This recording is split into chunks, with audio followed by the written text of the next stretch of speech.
Are you looking for that competitive edge but don't want your players PvPing? Well, today we're going to be reviewing King of the Road by Bill Petrino and Steve Jasper Orr.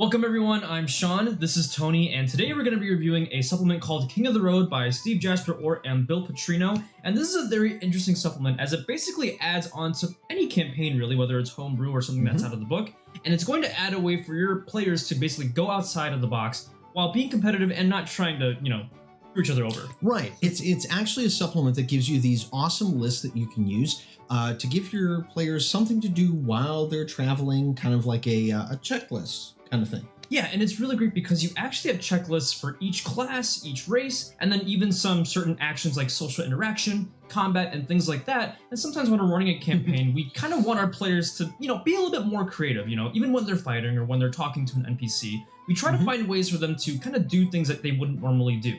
So this is a great way to get them to kind of do it. And what's cool is it's got this competitive edge to it because they're competing for, I believe it's a bracelet and the crown itself. And you actually have these little check boxes that you can fill out as the DM or the player, and you actually get points that you're going to accumulate. So you kind of check on your points, and then whoever has the most, either at the end of like the year or the session or whatever, will essentially get access to the bracelet or the crown. Right. So why don't we take a look at some of the lists that are in here? We'll show you guys some of the cool things on this, and let's just get into it. Okay, so here you can see the Bard class list and the Fighter class list. Like you said before, it is based off of the class, as well as there's racial things in there and all other sorts of stuff.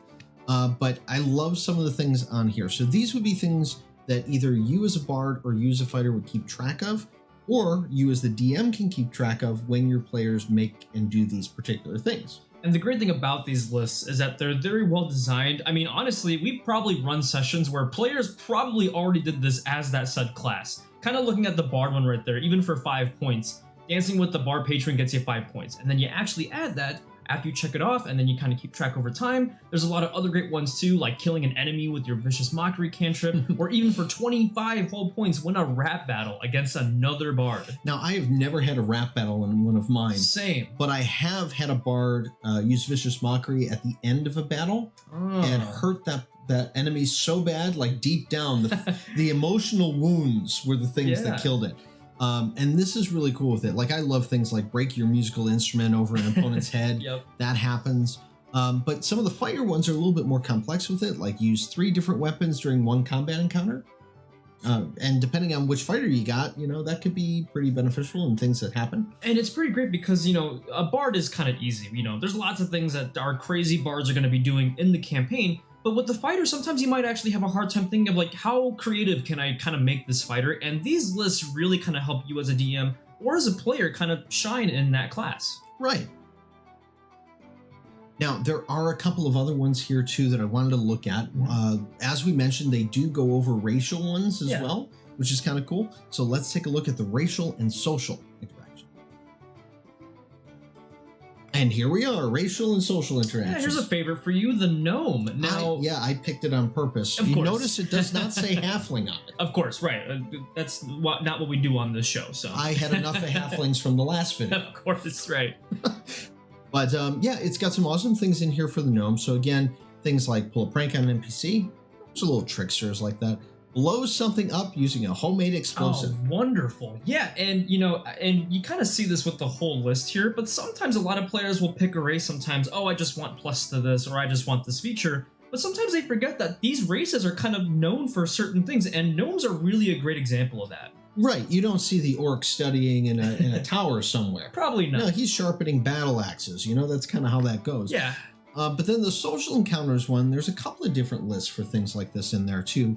But the social encounters one is things that you may interact with while you're in like a public setting. Yeah, these are definitely going to be a little bit more outside the box, but again, nothing that's going to be too crazy. Like, there's a couple of really cool ones here, like even for 5 points, get involved in the protest or give at least 100 gold of your own money to charity. There's some really fun ones in there, like starting a riot or preventing a public execution. I like to start a snowball fight. That with the Icewind Dale stuff coming up, that's going to be big. That's going to be perfect. That's going to be huge.